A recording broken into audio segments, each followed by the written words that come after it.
Je suis membre du CHSCT, du bâtiment principal qu'on appelle la ruche, où une grande partie des salariés qui ont vécu les drames sur les suicides. L'industrie automobile, c'est une entreprise qui est tout le temps en mutation, ils sont tout le temps en concurrence entre eux.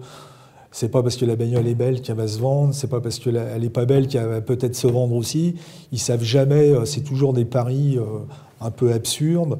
Là, on voit qu'aujourd'hui, ils sont obligés de rapatrier des voitures qui étaient faites dans des pays low cost, parce qu'ils sont en suractivité, donc on ramène des voitures. Donc, si on fait un petit retour en arrière sur ce qui s'est passé au Technocentre, ils avaient fait un plan 2009, la profitabilité, plus 6% de marge opérationnelle. La marge, c'est quand vous avez payé tous les fournisseurs, tout le monde, les salaires, etc. La marge, c'est ce qu'on va donner aux actionnaires.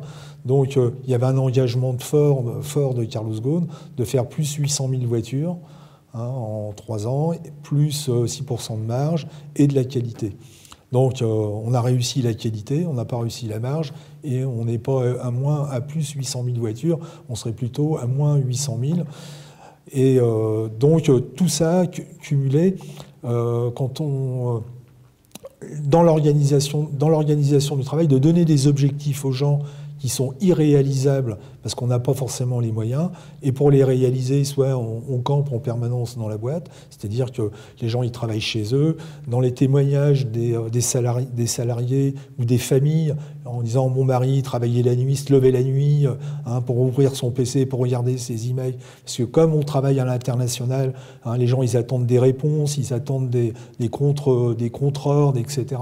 Donc les gens ils sont jamais coupés de leur boîte, même pendant les vacances, on s'aperçoit que votre hiérarchie, elle vous envoie, vous les mettez en copie, ils vous répondent, même pendant leurs congés, pendant les week-ends. Il y a des salariés, les techniciens, les ingénieurs, jamais ils coupent les ponts avec l'entreprise, ils sont en permanence en perfusion avec la boîte. Le fait qu'il y ait des déménagements incessants, sans arrêt, les gens ils déménagent dans la boîte.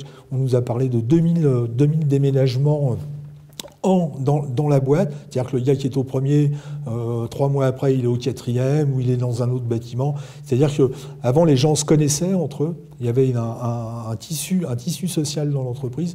Ce tissu social-là, du fait de l'organisation du travail en plateau, en machin, par voiture, par projet, par pays, etc., fait que les gens, ils se connaissent plus forcément humainement entre eux. Ils se connaissent en tant que des rapports hiérarchiques, des rapports de voiture. Je suis sur tel projet, on se connaît parce qu'on est sur un projet, mais on ne se connaît plus parce que c'est le collègue de travail à qui on serre la main le matin, parce que les gens n'ont plus forcément de repères.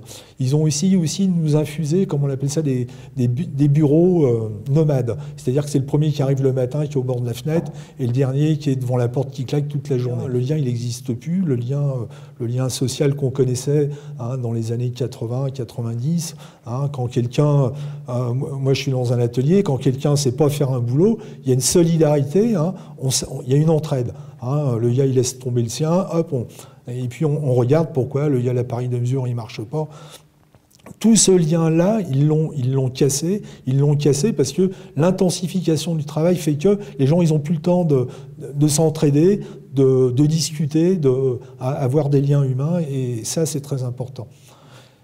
J'insiste là-dessus, puisque c'est quand même, on va dire, un peu la pierre angulaire de tout ce qui s'est passé, de tout... si les gens, s'ils sont passés à l'acte, c'est qu'ils se sont retrouvés seuls, ils n'ont pas pu communiquer, ils n'ont pas pu se lier, se confier à un collègue de travail, expliquer dans quelle pétodière il s'était mis, ou des gens, et dans les enquêtes du CHSCT, on a vu la succession. Il y en avait un, c'était, on l'avait mis à un poste de travail, il n'avait pas eu la formation.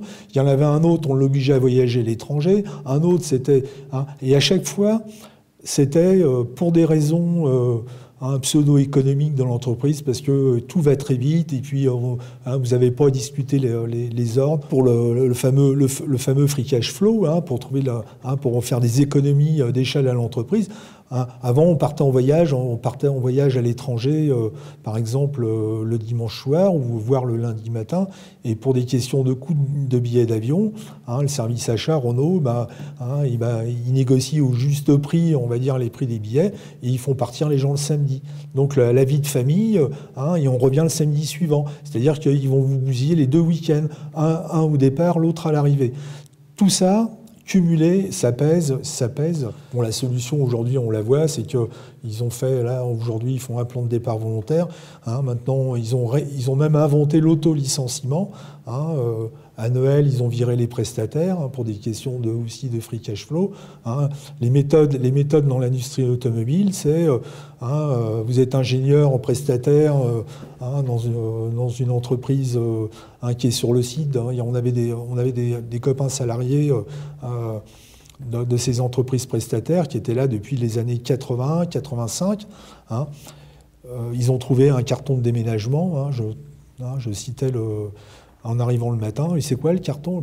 Tu fais tes paquets, t'es plus un Renault nous vire, finissez la semaine et puis c'est fini. Donc ils ont quand même une politique de management. D'un côté, ils disent les risques psychosociaux, on les gère, etc. Et on jette les gens comme on va dire, l'expression comme un Kleenex, mais c'est quand même pire qu'un Kleenex, puisque les gens, ils se retrouvent en intercontrat, en intermachin, sans perspective d'emploi, dans une situation qui est quand même un peu la situation de crise qu'on connaît. Et en même temps, on reçoit les CHSCT, on nous parle de risques psychosociaux, qu'il faut tout banaliser, il faut dire amen à tout, il faut être... et donc nous, on ne peut pas accepter.